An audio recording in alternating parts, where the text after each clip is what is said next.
together growing up in Niles, Ohio. He and William McKinley were very close.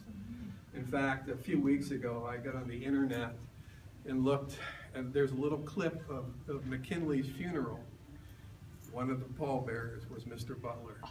Imagine, that's how close he was to McKinley. I think McKinley's presidential campaign started on Mr. Butler's front porch, which was right across the street from us here. Well, as you know from the history books, President McKinley was assassinated in Buffalo, New York. It was a terrible blow to Mr. Butler, losing a friend like that. And he had seen this painting around 1900 at an exposition in Philadelphia. And at the time he wanted to buy it, but the asking price was just prohibitive, $500.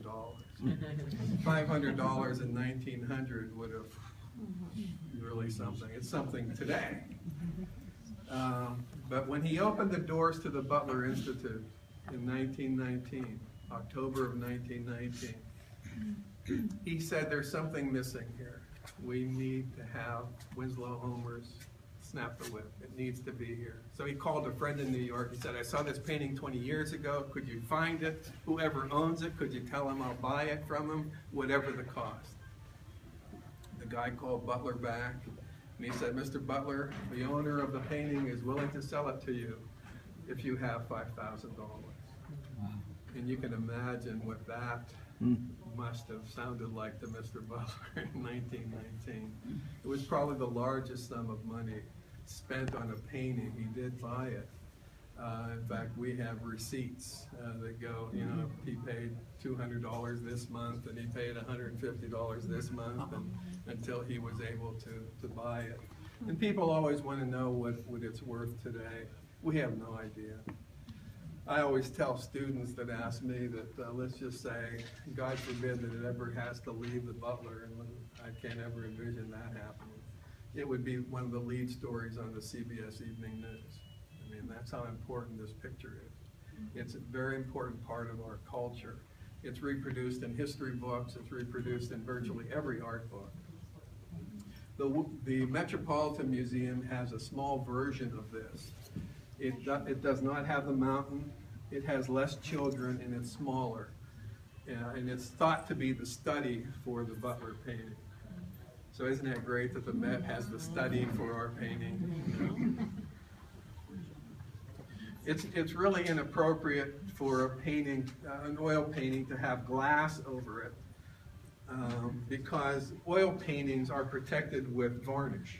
When an artist finishes an oil painting, he waits for it to dry and then applies varnish to protect it from dust. Watercolor paintings, paintings that are done on paper, need to have glass on them because you can't varnish them. And so why is there glass over this one?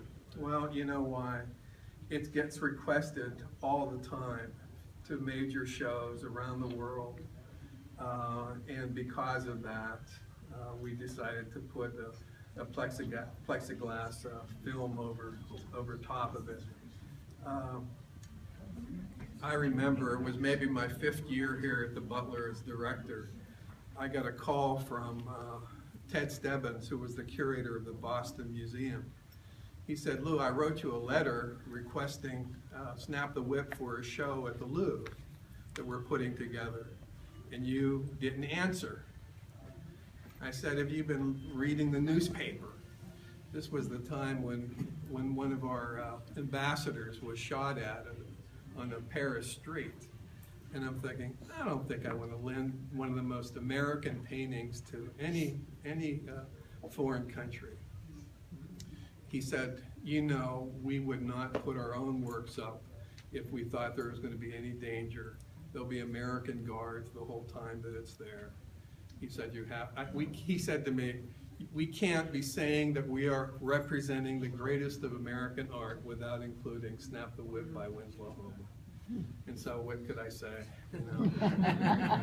So we lent it, and it was at the Louvre. It's been all through Europe, Japan. When it was in Japan, we went to the Ohio Arts Council, paid for a group of us to go to Japan. It was an American show that Governor Voinovich had organized as a trade thing with the Japanese. And we got off the subway in Tokyo, and there a big billboard with Snap the Whip on it. It was just unbelievable, just unbelievable. I was overcome with emotion. Do you have any questions about this movie? This is the Harper's Weekly